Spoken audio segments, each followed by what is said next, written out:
देख रहे सी न्यूज भारत में आपके साथ आकांक्षा यादव। वक्त हो चुका है न्यूज बुलेटिन का, तो आइए नजर डालते हैं इस वक्त की खास खबरों पर। उत्तर प्रदेश सरकार के द्वारा चलाए जा रहा मिशन शक्ति अभियान के तहत बांदा जनपद के विभिन्न विद्यालयों में पुलिस द्वारा छात्राओं को मिशन शक्ति के बारे में विस्तार से जानकारी देकर महिलाओं को अपनी सुरक्षा स्वयं करने के लिए जागरूक करने का काम किया जा रहा है। इसी के तहत बांदा जनपद के कमासिन कस्बे में राजकीय बालिका इंटर कॉलेज में कमासिन पुलिस द्वारा अभियान चलाकर नारी सुरक्षा के बारे में महिलाओं को जागरूक करने का काम किया गया। आज हमारे यहाँ मिशन शक्ति का प्रोग्राम स्टार्ट हुआ है और ये जो प्रोग्राम है वो माननीय मुख्यमंत्री श्री योगी आदित्यनाथ जी द्वारा स्टार्ट किया गया था और जो कि बलरामपुर से स्टार्ट हुआ है 17 अक्टूबर से। और इसमें जो बच्चियों को बताया गया है कि वो अपना सुरक्षा किस तरह से कर सकती हैं और उन्हें समाज में अच्छी पोजीशन के लिए उन्हें अपने ज्ञान को और अपनी शिक्षा को आगे बढ़ाना होगा, जिससे उन्हें हर फील्ड में आगे बढ़ने का मौका मिले। और इसके साथ साथ कानून के द्वारा उनकी रक्षा के लिए बहुत सारे ऐसे प्रोग्राम चलाए जा रहे हैं जिससे वो अपनी सुरक्षा स्वयं कर सकती हैं। इसके अलावा सरकार के द्वारा या हमारे जो पुलिस प्रशासन है उसके द्वारा कुछ हेल्पलाइन नंबर उनके लिए बनाए गए हैं जो उनकी सहायता करेंगे। अगर उन्हें कोई परेशानी होती है कॉलेज आने में जाने में किसी प्रकार की, तो वो उस पर तत्काल कॉल करके अपनी सुरक्षा मुहैया करा सकती है सरकार उनको और उनकी सुरक्षा कर सकती है। और इसमें लड़कियों को घबराने की ज़रूरत नहीं है कि उनकी जो पुलिस प्रशासन है वो तुरंत ही उनकी हेल्प के लिए वहाँ प्रस्तुत होगी। और इसके अलावा सबसे बड़ी चीज़ यही है कि लड़कियों को शिक्षित होना चाहिए, तभी वो अपने लिए अच्छा भविष्य निर्धारित कर सकती हैं। ठीक है, थैंक यू सर। राजकीय बालिका इंटर कॉलेज में आए हैं जो बालिकाओं के लिए और महिलाओं के लिए जो माननीय मुख्यमंत्री जी ने नंबर अलॉट किए हैं 181 महिला आशा ज्योति हेल्पलाइन, 1090 वुमेन हेल्पलाइन नंबर और आदि नंबर। जैसे महिलाओं के साथ अगर कोई छेड़खानी करता है या उन्हें कोई परेशान करता है या पीछा करता है तो इसके लिए उन्हें कोई घबराने की ज़रूरत नहीं है। और इस नंबर पर ये जो सरकार द्वारा नंबर जारी किए गए हैं इस पर बिना भय के डायल कर सकती हैं। ये टोल फ्री नंबर है, आपको कोई डरने की ज़रूरत नहीं है। आपकी सूचना को गुप्त रखा जाएगा और इसमें महिला अधिकारी द्वारा ही आपकी समस्या को सुना जाएगा। इसलिए आप महिलाओं को जागरूक करने के लिए ये सब कार्यक्रम चलाए जा रहे हैं। इसी कार्यक्रम लेके आज विद्यालय पे यहाँ पे कार्यक्रम हुआ। इसी कार्यक्रम के संबंध में हम लोग यहाँ राजकीय बालिका इंटर कॉलेज कमासिन में आए हैं। राजकीय बालिका इंटर कॉलेज कमासिन में आज नारी सशक्तिकरण का प्रोग्राम है जिसमें बालिकाओं को उनके प्रति होने वाली हिंसा या उसके बारे में जानकारी दी जाए, हिंसा और अत्याचार के बारे में। बांदा से सी न्यूज संवाददाता रामकृपाल यादव की रिपोर्ट। खुशियों व असत्य पर सत्य की जीत के त्योहार दीपावली के इस महान पर्व को बरेली में अनोखे ढंग से मनाया गया। धनतेरस से एक दिन पूर्व समाज सेवी संस्था आजाद हेल्प वेलफेयर सोसाइटी के पदाधिकारी सदस्यों ने निर्धन लोगों को रोशन करने वाले मिट्टी के दिए, कपड़े व अन्य सामग्री देकर उनके साथ खुशियां बांटी। इस मौके पर जिला प्रोविशन अधिकारी भी मौजूद रहे। मैडम, ये कार्यक्रम जो था किस टाइप का कार्यक्रम क्यों किया? मेरा नाम इमालदा परवीन है, मैं आज़ाद है वेलफेयर सोसाइटी की अध्यक्ष हूँ। सबसे पहले सबको मेरी तरफ से आज धनतेरस से दिवाली की और भैया दूज की सबको मेरी तरफ से बहुत बहुत हार्दिक शुभकामनाएं। और यहाँ पर आज हमने कोतवाली के सामने दिया दान का प्रोग्राम रखा था जिसमें हमने दियों का दान किया है, वस्त्रों का दान किया है, खिलौनों का दान किया है। और इसमें हमारी मुख्य अतिथि नीता हरवाल जिला प्रभूषण जी रहीं। तो आज हमने यहाँ पर सबको दान किया है। हम चाहते हैं कि हमारी तरफ से जो ज़रूरतमंद लोग हैं कुछ लोगों को दिए और हम वस्त्र जान सकें जिनकी खुशियाँ, जिनकी दिवाली में थोड़ी खुशियाँ उनको हम दे सकें। धन्यवाद। मेरा नाम फरहनाज है। मैडम, आज ये कार्यक्रम जो किया है आप वीडियो क्या वजह है इसकी, क्यों है ये दिए हम लोग इसलिए बांट रहे हैं क्योंकि हम ये चाहते हैं जो खुशियाँ लोग शायद पैसों से नहीं ख़रीद सकते, इस टाइम सब लोग इतने परेशान हैं कि वो लोग नहीं कर सकते ये सब कुछ, तो हम लोग चाह रहे हैं थोड़ी बहुत खुशियाँ हम दे दें सबको। ये दिए दे के लोग इससे खुश हो जाएं और हम वस्त्र भी दे रहे हैं, खिलौने भी दे रहे हैं, इससे लोगों की दिवाली अच्छी हो जाए। और बाकी संस्था आपकी किस टाइप का कार्यक्रम करती है? संस्था में आपकी क्या मोटिव है संस्था का, क्या हम ये दिखाना चाहते हैं कि देखिए हिंदू मुसलमान कुछ नहीं होता है। देखिए हमारे साथ हिंदू भी हैं, मुसलमान भी हैं और हम सब लोग एक साथ मिलकर काम कर रहे हैं। और हम लोगों में बहुत ज़्यादा भाईचारा है, इतनी ज़्यादा हम लोगों में आपस में मोहब्बत है। हम सब लोग खुशी खुशी एक साथ काम कर रहे हैं कुछ, हाँ, ताकि हमारी एकता बनी रहे। आज़ाद वेलफेयर सोसाइटी की मंत्री मैं आज भैया दूज और वही आज धनतेरस, कल छोटी दिवाली बड़ी दिवाली और भैया दूज की शुभकामनाएं सबको देना चाहती हूँ। आज हम कोतवाली के बाहर खड़े हैं और आज हम दान देने मतलब कपड़ों का और दियों का दान करने आए हैं। और आज हमारे साथ रीता अहरवार आप किस तरह का जिलाधिकारी सहयोग करना चाहती है जनता को, किस तरह की क्या? दियों का और कपड़ों का दान और खिलौनों का ज़्यादा से ज़्यादा हमने 2 से लेकर 10 तक यही दान कराए, कपड़ों का और खिलौनों का और चीज़ों का कई प्रकार के। जैसा कि जनपद बरेली में मिशन शक्ति अभियान और बेटी बचाओ बेटी पढ़ाओ के अंतर्गत 2 नवंबर से 10 नवंबर तक के लिए दान उत्सव का आयोजन किया गया था। गरीबों में जो हम लोग उपहार देना चाहते थे विभिन्न लोगों के दान के जरिए, आज हमारे NGOs हैं दान उत्सव में आप लोगों ने बहुत सहयोग किया है। और उसी दान उत्सव के अंतर्गत आज हम लोगों ने दिवाली से पहले कुछ गरीब महिलाओं, बच्चों और पुरुषों को कार्यक्रम में जो दान वस्त्र हैं, दीप हैं आदि का दान कार्यक्रम रखा गया था, जिसमें काफ़ी लोगों को दिवाली के पहले जो शुभकामनाएं देने का एक हमारा कार्यक्रम था उसमें सफलता प्राप्त हुई है। और दिवाली में सबके घर दिए जले, सभी लोग कपड़े पहने अच्छे, इसी के अंतर्गत आज यहाँ पे ये वस्त्र वितरण और अन्य सामान का वितरण का कार्यक्रम रखा गया था। बरेली से कैमरा पर्सन ब्रजेश वर्मा के साथ विनय सिंह चौहान की रिपोर्ट।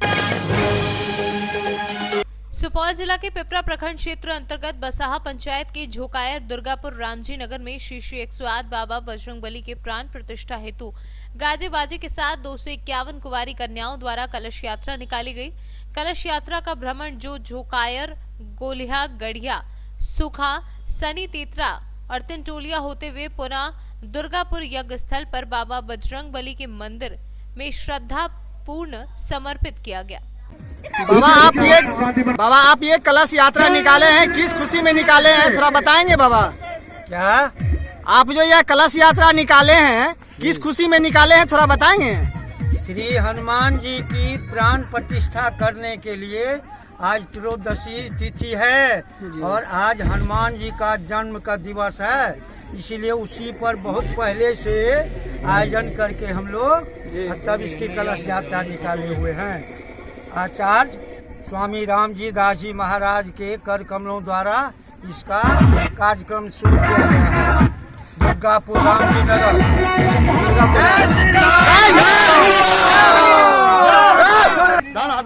आप कौन के हैं? बिहार से सीनियर संवाददाता कुंदन कुमार की रिपोर्ट। उत्तर प्रदेश के जनपद हापुड़ में पुलिस ने नकली करेंसी बनाने वाले ITI के छात्रों को उसके साथी के साथ गिरफ्तार किया, जिनके पास से पुलिस को करीब 42,000 रुपए की नकली करेंसी बरामद हुई है। पकड़े गए दोनों आरोपियों से पूछताछ कर रही है। नाम आपका? अच्छा, ये नकली करेंसी कहाँ बनाते थे, किस तरीके से बनाते थे? ये नाइट टाइम में बनाता था घर पर। अच्छा, तो कहाँ सप्लाई करते थे, इसे कहाँ पे सप्लाई किया? अभी थोड़ा स्टार्ट ही किया था, तो बस अभी इन्हें दिए थे। तो इसके अलावा कितने पढ़े हुए हैं? बस पॉलिटेक्निक किए थे। तो किस तरीके से ख्याल आया कि नकली करेंसी बनाई जाए, इसे सप्लाई किया जाए? बस ऐसी किसी कलर फोटो स्टेट को देख के ऐसी माइंड में आ गया था। तो इसमें सरगना आप हैं या कोई और भी आपके गैंग में शामिल है इसमें? नहीं, केवल मैं। क्या खुलासा है, क्या बरामद? जिम्बाब्वे पुलिस ने एक फेक करेंसी का एक रैकेट पकड़ा है, जिसमें 2 लड़के अभी तक हमें पता चला है इन्वॉल्व हैं। एक का नाम सुमित, एक का नाम शेखर है। सबसे पहले पुलिस जो है सुमित तक पहुंची थी, उसके माध्यम से जब हमने फेक करेंसी रिकवर की उसके बाद सोर्स पता किया गया, तब पता चला एक लड़का जिसका नाम शेखर है, जो पढ़ा लिखा लड़का है, इसने एक प्रिंटर के माध्यम से करेंसी ग्रेड पेपर्स मंगवा करके उस पर उसको प्रिंट किया और प्रिंट करके वो इस फेक करेंसी को चलाने की कोशिश कर रहा था। अभी नौसिखवे हैं, अभी बहुत ज़्यादा क्राइम का एक्सपीरियंस भी नहीं है। पुलिस ने अभी इनको पकड़ के रिकवर किया है, लगभग 42,000 रुपीज़ रिकवर्ड है और वो मशीन्स रिकवर्ड है जिससे ये लोग बनाते हैं। इस पर और भी पूछताछ करेंगे, आगे की चीज़ें भी इसमें खुलासा करेंगे। तो सर किस किस तरह के जो नोट हैं, कितनी कितनी रकम के नोट बरामद? इसमें 100 और 500 के डिनोमिनेशंस के नोट हैं। सिर्फ 100 रुपये के डिनोमिनेशंस के नोट हैं और इसको जो है कुल करेंसी के अमाउंट जो है 42,000 रुपीज़ है। तो इनिशियली भी यही मिला है इसके पास से। अभी और पूछताछ होगी, पूछताछ में अगर और भी चीज़ें पता चलेंगी तो उसका खुलासा सर क्या अभी तक बाजार में इन लोगों ने इन नोटों को मतलब सप्लाई किया है, चलाया है? देखिए जो हमारी समझ बनी है अभी तक ये इसको टेस्टिंग फेज़ में ही थे। टेस्ट करके ये लड़का उसे चलाने की कोशिश कर रहा था। मार्केट से ही हमें सूचना मिली कि कोई एक लड़का नेगेटिव या फेक करेंसी चलाने की कोशिश कर रहा है। वहाँ से फिर हमने ट्रेस किया, बैक ट्रेस करने पे दूसरा लड़का भी मिला है हमें और सारी सामान भी चेक की गई है। ऐसा नहीं लगता है प्रथम दृष्टया कि इनका कोई नेटवर्क भी बहुत बड़ा है या फिर इन्होंने मार्केट में ऐसे नोट उतारे हैं। अभी ये बहुत इनिशियल स्टेज में हमारी पुलिस ने से नैप कर लिया, वरना ये चीज़ें और ख़राब हो सकती थी आने वाले समय में। 100 रुपये के नोट के अलावा क्या और भी किसी तरह के 500 के नोट? फिलहाल जो हमारी जानकारी इसमें सिर्फ 100 रुपये का ही नोट है। हापुड़ से सी न्यूज़ संवाददाता रुस्तम सिंह की रिपोर्ट। मथुरा से बरसाना थाना इलाके के गांव भरना खुर्द में सिविल ड्रेस में दबिश देने गई गोवर्धन पुलिस पर घर में घुसकर महिलाओं के साथ मारपीट करने का आरोप लगा है। वहीं पुलिस इस मामले में कुछ भी बोलने से बचती नजर आ रही है। वहीं एसपी देहात मीडिया के सामने पुलिस की करतूत को छिपाते नजर आए। जब हमारी टीम ने उनसे इस संबंध में कार्यवाही करने की बात पूछनी चाहिए तो वो वहां से चुपचाप निकल गए। नाम है आपका? लक्ष्मी। कौन सा गाँव है? भरना खुर्द। क्या मामला हो गया देर रात? देर रात मामला कुछ उन्होंने बताया ही नहीं। बताते तो हम बताते आपको क्या मामला था। उन्होंने आके डायरेक्ट ही मारपीट वगैरह चालू कर दी हमारे साथ। गंदी गंदी गालियां देने लगे। कौन लोग थे? पुलिस वाले थे। कितने होंगे लगभग पुलिस वाले? 5-6 गाड़ियां थी। किसी का नाम, कुछ नाम पता है किसी का नाम? नहीं। तो आपके कहाँ चोट लगी? उन्होंने ऐसे मुझे पकड़ के पीछे मार दिया फेंक के। अच्छा। और मेरे कान पे झपटा मारा तो उन्होंने मेरी टोकस नहीं मिल रही जब से। और आपके घर में क्या क्या वारदात हुई है? घर में वारदात आपने देख ही ली होगी। सारा कुछ फैला दिया उन्होंने। जब हमने रोका उनको तो हमारे साथ गंदी गंदी गालियां दी उन्होंने और हमने बचाया। मारपीट करने लगे तो ऐसे पकड़ के हाथ पीछे की साइड धक्का मार दिया। मेरा नाम हुक्म है साहब। अच्छा। मैं भरना खुर्द गाँव है हमारा, यहीं को रहने वाला हूँ। अच्छा, आपके संग आज जो घटना हुई है क्या मामला है? गाँव में पुलिस आई थी? जो घटना जी है साहब कि हमारे यहाँ हमारे धान ने के काज भरवे काज आए। धान से हम पे थोड़े से भये बिन ने हमने बेचे तो बिनते आमद खेम पुलिस की गाड़ी आई है 1:30-2 बजे करीब। और हम घर ही हो कापीरो में बैठ के वहाँ बाहर चौतरा पे तो आमद खेम बिन ने एकदम मारपीट करना शुरू कर दियो और भीतर घुसे चले गए। हटे हम एकदम भगे। मैंने भैया पुलिस का मामला हो, क्यों मार रही है जी? ये एकदम हल्ला मचाया हो हमने और हम तो माते भगे और फिर वे भीतर आ गए। भीतर घरवाली इनकी भैया के संग में लड़का की बहुएँ और हमारी घरवाली और हमारे भाई की घरवाली, वो उसके भाई को भतीजो ख़त्म है वो, तो वो वहाँ से आई तो वहाँ रुआ पीटी कर रही। यहाँ भैया रवानी सब घरवाली हमारी परिवार की तो सब रो रही। और बिन को एक भैया आए माते बदावल से तो उसके साथ में भी मारपीट करी और बात पकड़ के खींच रहे। अच्छा। उसके साथ में करी और बिन ने। फिर उसके बाद क्या हुआ? और फिर साहब जी के हमारे घर में घुस गए और फिर सब सामान लूट ले गए साहब बाबूजी हमारे। तो तब ने लूट ले गए, पैसा दिलाने सब ने ले गए। अच्छा, उसके बाद फिर पुलिस चली गई? फिर चली गई पुलिस। फिर उसके बाद? फिर पहले तो वैसे मारपीट मतलब करके और चली गई। फिर दोबारा आई, 5-6 गाड़ी आई हैं। फिर दोबारा आके और फिर हमारे ट्रैक्टर ने ले गई और फिर हमारे पूरे घरन में मतलब सब कमरान में घुसे। सबन में सामान जो भी हथका हुआ सबे ले गए। कीमती सामान हथका सबे ले गए हमारे। अच्छा, क्या कुछ ले गए वो? हमारे देखो पैसा लाए बैंक में तो निकाल के तो आर के बजे थे कागू देनो लेनो लेबर के काजे धानन की लेबर लगी है। अब ये लेबर धान कटे साहब 3500 रुपया मतलब एकड़ में मतलब कटाई झराई लगी है। आँच लगावे की बंदी कर दे, कंपाइन ना कटे धान वैसे कटवाने पर आते तो बाकी काजी लेबर को बिन को हिसाब करके को बैंक में पैसा लाए। आड़त पे लाए बापे थे मुन्ना प्रधान की आड़त पे लाए 2 लाख रुपया। अच्छा, सबको ले गए रुपया हमारे। अच्छा, कुछ बता के नहीं गए क्या मामला था? किस नहीं कचू ना बताई बाबूजी कतई। हमारा तो कोई मामला ही ना होगा। कोई हमारे कोई वारंट नहीं का, कोई हम पे कोई दबद नहीं। हमारे 2 ट्रैक्टर बिन 2 ट्रैक्टर ने ले गए फिर पीछे। अच्छा, इस तरीके से पुलिस ने अचानक ये हमला किया, क्या कारण हो सकता है? तो कारण की तो जो ही ना पता जल का कारण। ये जोड़ी टायर धरे ट्रैक्टर के नहीं बिन ने ले गए भीतर थे ट्रैक्टर ने बांध के ले गई तो ट्रैक्टर ने ले गई। अच्छा। हाँ। और मथुरा से सी न्यूज़ संवाददाता संतोष कुमार की रिपोर्ट। प्रयागराज जसरा विकास खंड का ये हाल, जहां ग्राम प्रधानों की मनमानियों का दौर खत्म होने का नाम नहीं ले रहा है और भी ग्राम सभा में विकास के नाम पर केवल औपचारिकताएं निभा रहे हैं। कुछ इसी प्रकार का हाल है जसरा विकास खंड के अंतर्गत आने वाली जसरा ग्राम सभा का। ग्राम प्रधान व ग्राम विकास अधिकारी जो जसरा गांव के दलित बस्ती में जल निकासी के लिए रास्तों के बीचों बीच अंडरग्राउंड पाइप लगवा करके जल निकासी की समस्या का समाधान करने का कार्य तो कराया, लेकिन जल निकासी के लिए लगाई गई पाइप अंडरग्राउंड करने के बजाय रास्ते के ऊपर से ही फैलाकर इतिश्री कर ली। माता जी क्या समस्या है आपकी? हमका बहुत समस्या बा रास्ता के लिए, न चटिया धरी है, न वो नाली में, न इन नाली में माटी बिछी, न सोलिंग बिछी। कैसे लड़किया का देर से गिर गिर पड़त हैं तो का दशा होत बाटे। इससे क्या आपने प्रधान से शिकायत की इसके बारे में कि अधूरी नाली बनेगी? तो कहा थे कि अब बन चुका, जन बन चुका, मतलब ये जितना बना है इतना कह रहे हैं कितना ही बना रहेगा। हाँ। तो इससे आप कुछ ही उच्च अधिकारी से इसकी शिकायत की आपने? हाँ, शिकायत नहीं, अब नहीं कैसे शिकायत कर? क्या आप ब्लॉक मुखियालय जाके वीडियो से शिकायत इसके बारे में की? नहीं, जब के गब्बई नहीं रहता हम कहाँ जाइए अकेले। क्या नाम है आपका? सामा देवी। कौन सा गाँव? सारा गाँव। सचिन जी, आप एक समाज सेवी हैं। यहाँ प्रधान द्वारा एक नाली का निर्माण कराया गया है जिसपे बम भी लगा दी गई है और इस पे मिट्टी तक नहीं पड़ी है। इस पे काफ़ी लोग गिर के चोटिल हो चुके हैं। इसके बारे में आप क्या कहेंगे? सबसे बड़ी चीज़ तो है ग्राम सभा जसरा में, ग्राम पंचायत जसरा के अंतर्गत जसरा गांव आता है और इस ग्राम सभा में अभी तक जितने भी काम हुए हैं आधे अधूरे, कहीं पर खुली नाली है, चटिया उस पर नहीं लगी हुई है, कहीं नाली का केवल निर्माण कर दिया गया है, उसकी पूरी मरम्मत नहीं की गई है। जैसा कि आप देख रहे हैं यहाँ पर आकर मौके पे क्या स्थितियाँ हैं। छोटे छोटे बच्चे, बड़े बुजुर्ग जो हैं, जो वृद्ध टाइप के लोग हैं, वो आए दिन यहाँ पर गिर रहे हैं और अधिकारियों की आंख नहीं खुल रही है। साथ ही यहाँ जसरा के जो प्रधान हैं और उनका प्रतिनिधित्व करने वाले खुद और इस चीज़ों से अवगत नहीं हो पा रहे हैं। जनमानस की इतनी बुरी स्थितियाँ हो गई हैं इस समय कि इस पर कोई ध्यान देने वाला व्यक्ति नहीं है। आए दिन कहीं न कहीं कोई न कोई हादसा हो रहा है और इस पर न प्रतिनिधित्व करने वाला व्यक्ति जाग रहा है और न ही कोई अधिकारी जाग रहे हैं। कल को कोई बड़ा हादसा हो जाएगा, उसके संदर्भ में कौन जिम्मेदार होगा?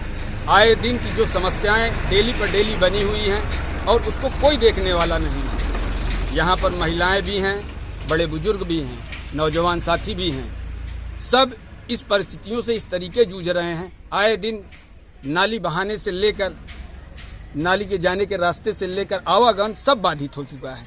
पता नहीं कब तक ये चलता रहेगा और काम केवल कागजों पे होता रहेगा। भ्रष्टाचार की एक सीमा और पराकाष्ठा ये लोग पार कर चुके हैं।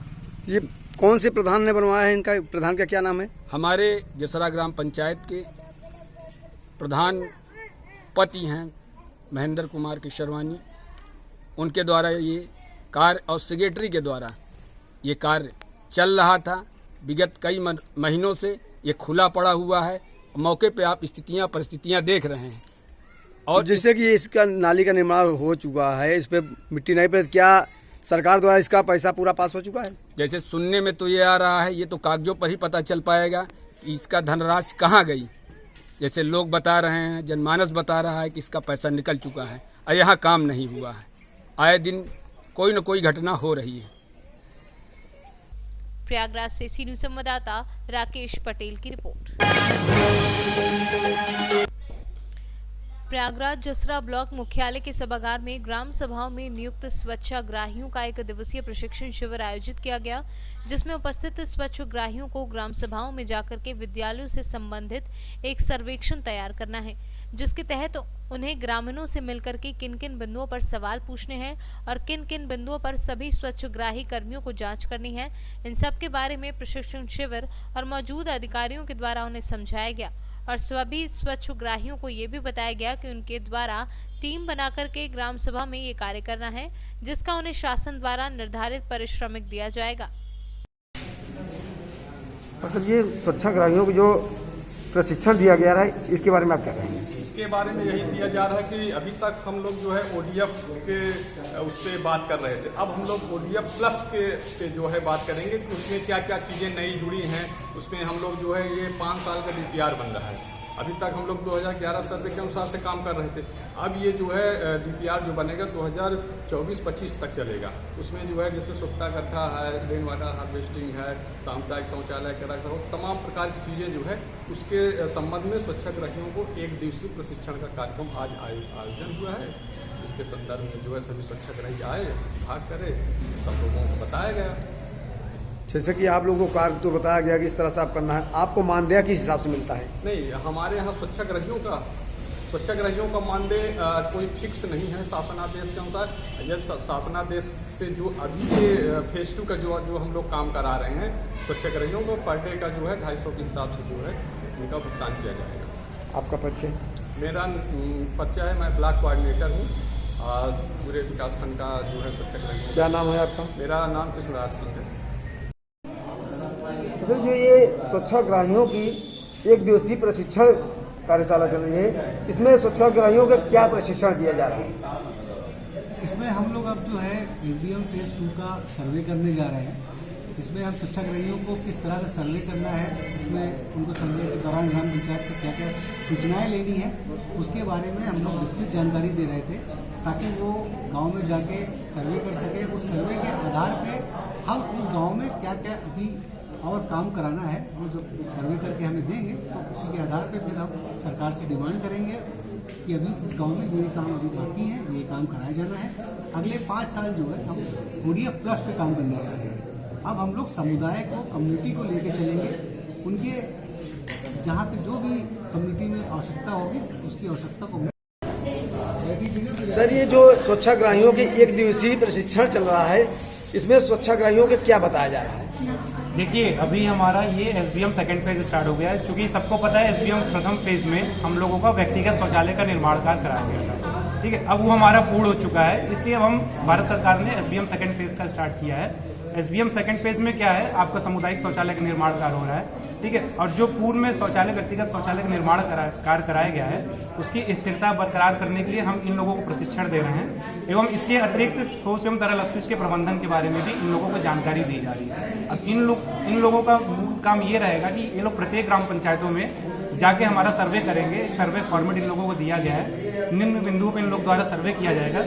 उसी के आधार पर हम लोग उस ग्राम पंचायत का एक डाटा तैयार करेंगे कि इस ग्राम पंचायत में कौन सी चीज़ें पूर्ण करा ली गई हैं और कौन सी चीज़ों की अभी आवश्यकता है, ठीक है। उसी के आधार पर हमारा डाटा बनाया जाएगा, उसी के हिसाब से धनराशि की भारत सरकार से मांग की जाएगी।